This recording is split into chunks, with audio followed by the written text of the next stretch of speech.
ఇతర బాలుర క్రియవాడవీవు కాదు చన్ను విడువుము విడువుము చాలుననుచు. అయ్య బాబోయ్, ఎంతోమంది పిల్లల్ని చంపేశాను కానీ ఇదేమిట్రోయ్ నా ప్రాణాలు లాగేస్తున్నావు, వదులు వదులు అంటుంది ఆవిడ. పట్టి విడువరాదు నా చేయి, పట్టిన తర్వాత వదులుతానా, లాగేస్తానన్నాడు, ప్రాణాలు లాగేశాడు. అంతే. లాగేసేటప్పటికి ఇప్పటి లెక్కల్లో చెప్పాలంటే 13 కిలోమీటర్లు పడిపోయింది ఆవిడ శరీరం. అంటే మా దగ్గర అయితే సామర్లకోట నుంచి కాకినాడ వరకు పడిపోయింది. పడిపోతే అంత పెద్ద శరీరం, దారుణ లాంగూల దంతదండంబులు నగగహ్వరము బోలు నాశికయును గడ్డశైలాకృతి కలకచయుగమును విరిసితూలెడు పల్ల వెంట్రుకలను చీకటి నూతుల జనయునేత్రంబులు పెనదెబ్బ పోలెడు పెద్ద పిరుదు జాగుకట్టలబోలు చరణోరు హస్తంబు అంకిన చెరువుతో నెనయు కడుపు కలిగి షట్కోశ దీర్ఘమై కదిసి చూడ భయదమగుదాని శరీరమును చూసి గోప గోపీజనంబులు గుమికూడి బెగడుచుండిరి మనమున బెదరు కదిరి అన్నారు పోతన గారు. షట్కోశ దీర్ఘమై కదిసి చూడ, అంత దూరం ఆ శరీరం పడిపోతే దారుణలాంగూలదంత దండంబులు, ఆవిడ కోరలు ఎలా ఉన్నాయంటే నాగేటి చాలు ఎలా ఉంటుందో అటువంటి పెద్ద పెద్ద కోరలు. చీకటి నూతుల జనయునేత్రంబులు, ఆ ప్రాణాల్ని లాగేయడం వల్ల ఇలా లోపలికి వెళ్ళిపోతే కళ్ళు చీకటి నూతులు ఎలా ఉంటాయో అంటే నూతులోకి ఇలా చూస్తే కొన్ని కొన్ని నూతుల్లో నీళ్లు కనబడవు, కటిక చీకటే. చాద వెళ్ళింది అని గుర్తుకి అలా వదిలేస్తే బిందె ఎంత ఉంటుందో అంతకన్నా ఎక్కువ ఉంటుంది తాడు. 5 బిందెల ఎత్తు ఎంత ఉంటుందో అంత తాడు ఉంటుంది. దాన్ని గిలకమించి అలా వదిలేస్తూ వెళ్ళిపోతే వెళ్ళిపోయింది తాడు, చాద అనుకోవాలి. అప్పుడు దాన్ని ఏదో 2-3 మాటలు ఇలా అంటే బహుశా చాద ములిగిందేమో అని మళ్ళీ కష్టపడి తోడితే ఏదో చాదలో సగం నీళ్ళు ఎన్నో వస్తుంటాయి.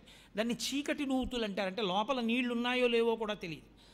నా పెళ్ళైన కొత్తల్లో, ఊరి పేరు ఎందుకులేండి, మా అత్తారి ఊరిలో నీళ్లు దొరికేవి కావు. ఆ ఊళ్ళో నీళ్లు దొరకవని అసలు ఆ ఊరికి పిల్లనిచ్చేవారు కాదు కొంతకాలం. ఆ ఊళ్ళో పాపం ఏదో స్నానం చేయాలి అని మా ఆవిడ ఎంతకనలా అవుతుంది, నాకే జాలేసి, అంటే అంతకుముందు తోడేదేమో కానీ నాకు భార్య అయ్యాక అదో మక్కువ కదూ, అందుకని నువ్వు ఈ తాడంతా వేసి ఎలా తోడుతావే, ఓ పని చేయి, నేను 10 చాదలు తోడేటప్పటికి గోడలు జారిపోతాయి, ఓ పని చేద్దాం, తాడంతా వేసేశాక నేను ఆ తాడు పట్టుకుని వెనక్కి తిరిగి వెళ్ళిపోతాను, చాద వచ్చిన తర్వాత ఆగండి అను, ఆగుతాను, నీళ్లు పోసేసి వదలండి అను, మళ్ళీ వెనక్కి నడిచి వస్తాను, పోతూ ఉంటుంది చాద. ఏదో నాకు వాకింగ్ అయినట్టు ఉంటుంది, నీకు నీళ్ళు వచ్చినట్టు ఉంటుంది అని ఆ చీకటి నూతుల్లోంచి నీళ్లు తెచ్చుకుంటూ ఉండేవాళ్ళం. అలా చీకటి నూతుల జనయునేత్రంబులు, ఆ గుడ్లు వెనక్కి వెళ్ళిపోతే చీకటి నూతుల్లో ఉన్నాయిట. ఎండిపోయిన చెరువు ఎలా ఉంటుందో అలా ఉందిట కడుపు. అంకిన చెరువుతో నెలయు కడుపు కలిగి షట్కోశ దీర్ఘమై కదిసి చూడ, అంత దూరం పడిపోయింది ఆ శరీరం. ఆ శరీరం మీద ఎక్కడో ఒక చోట పెద్ద పెద్ద పర్వతాల్లాంటి స్థనముల మధ్యలో ఈ చిన్ని కృష్ణుడు ఏమీ తెలియని వాళ్ళ వాటి మధ్యలో ఆడుకుంటున్నాడు పాకుతూ. పోతన గారు అన్నారు, అంత పెద్ద రాక్షసి ఎలా చంపేశాడయా తాగి అన్నారు. అంటే ఆయన అన్నారు, విషధరరిపు గమనునికిని విషగళసకు నినికి విమల విషసయ్యనునికిన్ విషభవభవ జనకునికిని విషకుచతను విషము కొనుట విషమే తలపం. ఆయన విషధరరిపు గమనునికిని, విషాన్ని ధరించేటటువంటి పాములకు శత్రువైన గరుత్మంతుణ్ణి వాహనంగా ఉన్నవాడు. విషధరరిపు గమనునికి విషగళశకునికి, హాలాహలాన్ని కంఠంలో పెట్టుకున్నటువంటి పరమేశ్వరునికి స్నేహితుడైనటువంటి వాడు. విషగళశకునికి విమల విషసయ్యనునికిన్, పాలసముద్రంలో పాము మీద పడుకునేటటువంటి లక్షణం ఉన్నవాడు. విమల విషసయ్యనునికిన్ విషభవభవ జనకునికిని, విషములంటే నీళ్లు, నీళ్లలోంచి భవా పుట్టింది తామర పువ్వు, దాంట్లోంచి భవా పుట్టినవాడు బ్రహ్మగారు, దానికి తండ్రి గారు. విషభవభవ జనకునికిని విషకుచతను విషము కొనుట విషమే తలపన్. ఒక విషకుచంలోంచి వచ్చిన కొద్దిగా విషాన్ని తాగడం పెద్ద లెక్క, తాగేశాడయా అన్నారు.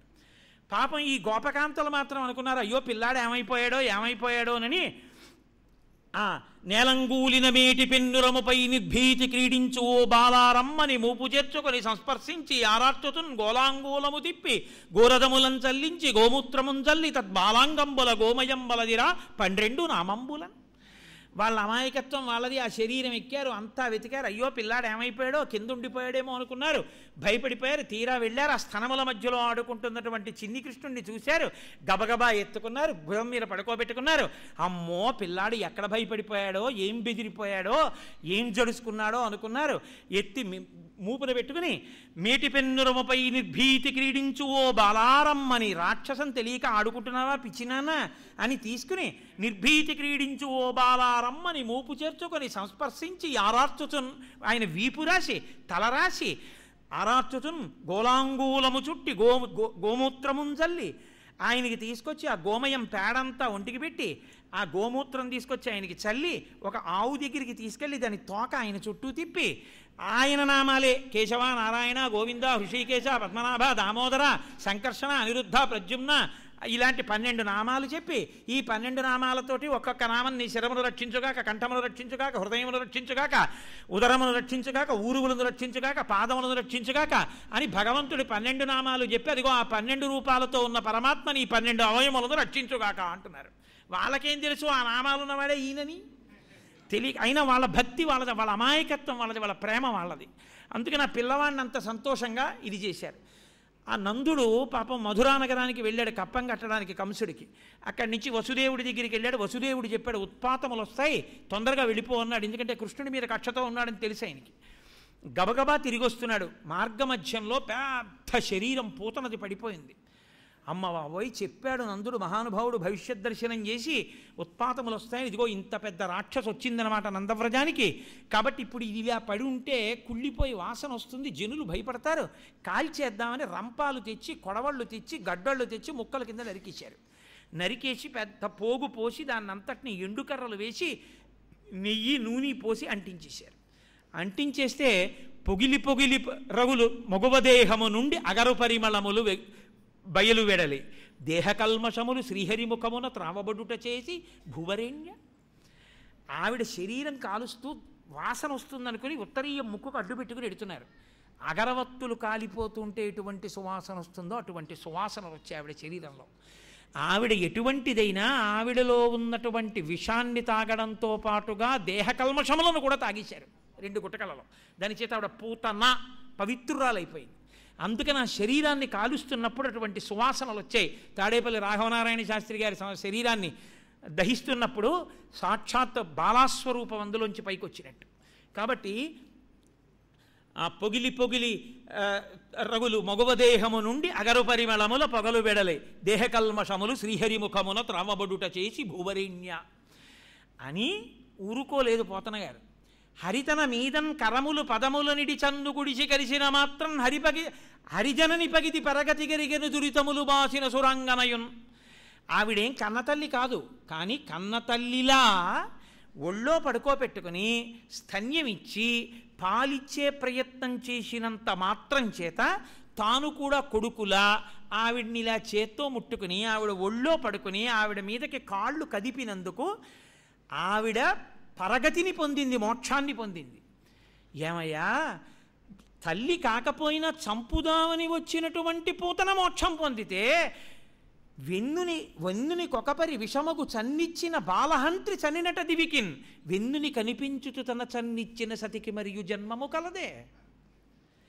చంపేద్దామని వచ్చి పాలిచ్చినటువంటి పూతనకే మోక్షం వస్తే ఇంకా అటువంటి వాడికి రోజు పాలివ్వాలి తన కొడుకని పిచ్చి ప్రేమతో పాలిచ్చి పెంచి పెద్ద చేసినటువంటి యశోద ఏ స్థితిని పొందుతుంది? యశోద అంటే తల్లి కాబట్టి పాలిచ్చింది. హరిగలి చన్నులు కుడిపెడు తరుణుల ప్రాపించు పదము తలపన్ వశమే హరియారగించుటకు పాల్కురి చెడిధేనువులు ముక్తి కొసల చెరించున్. పోతనగారి వైభవం అక్కడుంది. ఆయన అన్నారు తల్లి కాబట్టి యశోద పాలిచ్చింది, తల్లి కారు మిగిలిన గోపకాంతలు. కానీ కృష్ణుణ్ణి చూసేటప్పటికి పొంగిపోయి వాళ్ళ ఇంట్లో ఉన్న పాలు పెరుగు వెన్న నెయ్యి అన్నీ పెట్టారు. మరి వాళ్ళు ఎక్కడికి వెళ్ళాలి? వాళ్ళు మనుష్యులు, కృష్ణుణ్ణి చూశారు భగవత్ స్వరూపం కాబట్టి పొంగిపోయారు, ఏదో పాలు పెరుగు ఇచ్చారు. మరి తాము మనుష్యులు కాకపోయినా గడ్డి తిని కృష్ణుడికి అన్ని పాలిచ్చినటువంటి ఆవులు ఎక్కడికి వెళ్ళాలి? కన్నతల్లి కాబట్టి పాలిచ్చిన యశోదకి మోక్షమే, కన్నతల్లి కాకపోయినా పాలిచ్చినటువంటి గోపకాంతలకి మోక్షమే. పాలిచ్చి చంపుదామని తల్లిలా వచ్చి పాలిచ్చి చంపడానికి ప్రయత్నించి తాను చచ్చిపోయిన పూతనకి మోక్షమే. గడ్డి తిని పాలిచ్చిన ఆవులకి మోక్షమే అంటే నేను ఒప్పుకోనన్నారు. 4వవి ఆవులు మనుష్యజాతిలోవి కావు, కాకపోయినా పాపం ఈ గడ్డి తిని కృష్ణుడికి పాలిచ్చాయి. అందుకని మోక్షం కన్నా గొప్పది ఏమైనా ఉంటే వాటికి అది రావాలి. ఆ మోక్షం కన్నా గొప్పది ఏమైనా ఉంటుందా అంటే లోకంలో ఏమీ లేదు. అందుకని ముక్తి కొసల చెరించను, మోక్షానికన్నా ఇంకా చివర ఏమైనా ఉంటుందేమో ఆ చివరవి తిరుగుతూ ఉంటాయన్నారు. అంత గొప్ప స్థితికి వెళ్ళిపోతాయా ఆవులు అని. ఈ పూతనా సంహార ఘట్టాన్ని, కృష్ణావిర్భావ ఘట్టాన్ని, కృష్ణ లీలలని వీటిని ఎవరు వింటారో వాళ్ళకి తప్పకుండా ఒక అనుగ్రహం కలుగుతుంది అని. లీల యొక్క అంతరార్థం అర్థమైందా అర్థం లేదా పక్కన పెట్టండి. ఓ చేతకాని నాలాంటి వాడు చెప్తున్నప్పుడే మీకు అనుకోకుండా ఆ పిల్లవాడిని పడుకోబెట్టడం, స్నానం చేయించడం, పాట పాడడం, ఊయల్లో పడుకోబెట్టడం, ఊపడం అవన్నీ చెప్తున్నప్పుడు మీకు తెలియకుండానే ఎవరో ఒక చంటి పిల్లవాడు ఒళ్ళో పడుకున్నటువంటి అనుభూతి ఒక దర్శనం అవుతుంది మీకు. పురుషుడికి అలా స్నానం చేయించడం తెలియకపోయినా తన మనవడికో కొడుక్కో స్నానం చేయించడం చూస్తాడు. ఆ సందర్భం జ్ఞాపకానికి వచ్చి ఆ చిన్ని కృష్ణుని యొక్క పాదము మీ ప్రయత్నం లేకుండా మనసుకి తగులుతుంది.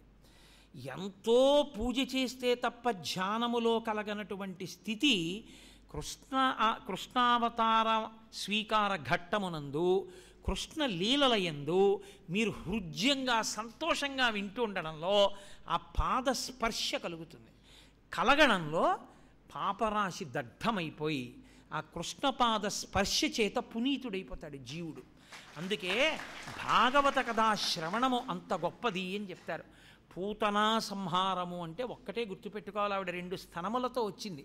అహంకారమమకారములే స్థనములు. నేను నాది, ఈ రెండిటికి కట్టుబడి నేను నాది, నేను నాది విషం, నేను నాది వాడు వాడిది అమృతం. ఆవిడ తెలిసిచ్చిందో తెలియకిచ్చిందో కృష్ణుడికి ఇస్తానంది, శుద్ధి అయిపోయింది అంతే. మీరు ఈశ్వరుడికి సమర్పణం చేసి ఈశ్వరుడిగా మీరు అనుభవించగానే, ప్రసాదంగా అనుభవించగానే మీరు అమృతత్వాన్ని పొందారంతే. నేను నాది అని అనుభవిస్తే విషం అవుతుంది, వాడు వాడిది నాకు ఇచ్చాడు అని అనుభవిస్తే అమృతం అయిపోతుంది అంతే. ఆ అనుభవించడంలో ఆ భక్తి పూర్ణత్వంతో అనుభవించాలి. అంటే అంత శుద్ధమైనటువంటి హృదయంతోనూ అనుభవించాలి. మీరు చూడండి, అరటి తోట ఎవరు వేశాడు పిల్లాడికి అక్కర్లేదు, అరటిపళ్ళు ఎవరు తీసుకొచ్చారు పిల్లాడికి అక్కర్లేదు. వాడు అమ్మతో కలిపి ఇంట్లో ఉంచి వెళ్ళిపోవడం కుదరదు కాబట్టి అమ్మ వాడిని కూడా తీసుకుని వెడుతుంది దుకాణానికి. అమ్మకు కావలసినవి కొనుక్కుంటుంటే వాడు అరటిపళ్ళు చూసి బాగా మిగల ముగ్గిపోయి ఉంటే అమ్మ నాకు అరటిపండు కావాలమ్మా, అమ్మ నాకు అరటిపండు కావాలమ్మా అంటాడు. అమ్మ ఓ డజన్ అరటిపళ్ళు కొంటుంది. అమ్మ నేను తినేస్తానంటాడు. ఇప్పుడు మీరంతా పోసుకుంటావు, ఇంటికి వెళ్ళాక ఇస్తానంటాడు. వాడు బొంగమూతి పెట్టుకుని అమ్మ అరటిపండు ఇవ్వలేదని కోపంగా కూర్చుంటాడు రిక్షాలో. ఇంటికి వచ్చేసిన తర్వాత అమ్మ సరుకులన్నీ తీసి పక్కన పెట్టుకుని ఓ అరటిపండు తీసి కొడుక్కిచ్చి తిను, ఇందాకడి నుంచి అడుగుతున్నావుగా తినంటుంది. ఆ అండంలో నన్ను విసిగించేసేవరా అందం పరమ ప్రేమగా ఇస్తుంది తినంటు. ఇప్పుడు వాడు తినే ముందు ఆ తొక్క ఇలా తీసి తను కొరుక్కు తినేయబోయి అమ్మ దగ్గరికి వచ్చి అమ్మ భుజాల మీద చెయ్యేసి అమ్మ నువ్వు తిను అన్నాడు అనుకోండి. నాకెందుకు నాన్న, నువ్వు అడిగావని కొన్నాను తిను అందనుకోండి. అమ్మ కాదు అమ్మ నువ్వు చిన్న ముక్క కొరుక్కో నేను తింటానే అన్నాడు అనుకోండి. అమ్మ ఇలా పక్కకి తిరిగి వాడు ఇలా భుజం మించి పెడుతున్న అరటిపండు ఇలా చిన్న ముక్క కొరుక్కుని ఇప్పుడు నువ్వు తిను అందనుకోండి. వాడు ఆ అరటిపండు అంతా తినేశాడు అనుకోండి. అమ్మ ఏం చెప్తుంది ఆ రోజు? భర్త ఇంటికి రాగానే ఏమండి వాడు ఏమైందో తెలుసా, వాడికి అరటిపండు కొనిచ్చానా, వాడు తినలేదు, అమ్మ నువ్వు తిను అని నాకు చిన్న ముక్క పెట్టి నేను తిన్నాక వాడు తిన్నాడండి, చాలు నాకు ఈశ్వరుడు మంచి కొడుకునిచ్చాడండి అంటుంది. వాడా అరటిపండు కొని తెచ్చింది? అమ్మే కొని తెచ్చింది. అమ్మే కొని తెచ్చి వాడికి ఇచ్చిన అరటిపండుని వాడు తినేటప్పుడు మళ్ళీ అమ్మకిచ్చి అమ్మ ఒక్క ముక్క తిన్న తర్వాత పండంతా తింటే మురిసిపోయిన అమ్మలా నీకున్నవన్నీ ఈశ్వరుడు నీకు ఇచ్చినవి, ఈశ్వరుడివి. అయ్యా ఇదంతా నీదయ్యా, నీదైనది నాకిచ్చి నాకింత వైభవం ఇచ్చి నాకింత కీర్తి తెచ్చావు, ఇది నీది నాదనిపిస్తున్నావు కానీ నీది నాకిచ్చి నాకు ఈ వైభవం ఇచ్చావు అన్న సంతోషంతో ప్రసాదంగా మీరు అనుభవిస్తే ఈశ్వరుడు పొంగిపోతాడు, అమ్మ పొంగిపోయినట్టు. ఆ పొంగిపోయినప్పుడు నేను నాది వాడు వాడిది, నేను నాది విషం వాడు వాడిది అమృతం అంతే. తెలిసిచ్చిందో తెలియకిచ్చిందో ఇచ్చిందంతే అమృతం అయిపోయింది. అందుకే ఆ శరీరం కాలిపోతే సువాసన వచ్చి. కాబట్టి నీ పాపములు దహించుకుపోవడానికి కూడా నువ్వు అదే నేర్చుకో, వాడు వాడిది. తప్పు పనులు చేసేసి వాడు వాడిది అనమని నా ఉద్దేశం కాదు. వైదికమైన జీవనం గడుపుతూ అహంకరించకుండా వాడు వాడిది అని బ్రతుకు అని ఆంతరమునందు మనకి బోధ చేస్తూ భగవానుడైనటువంటి కృష్ణుని యొక్క ప్రప్రథమ లీల పూతనా సంహార ఘట్టం మాస శివరాత్రి. చాలా గొప్ప రోజు. అసుర సంధ్య వేళలో చక్కగా ఇవాళ కృష్ణావిర్భావం చెప్పుకుని మనం పూతనా సంహార ఘట్టం చెప్పి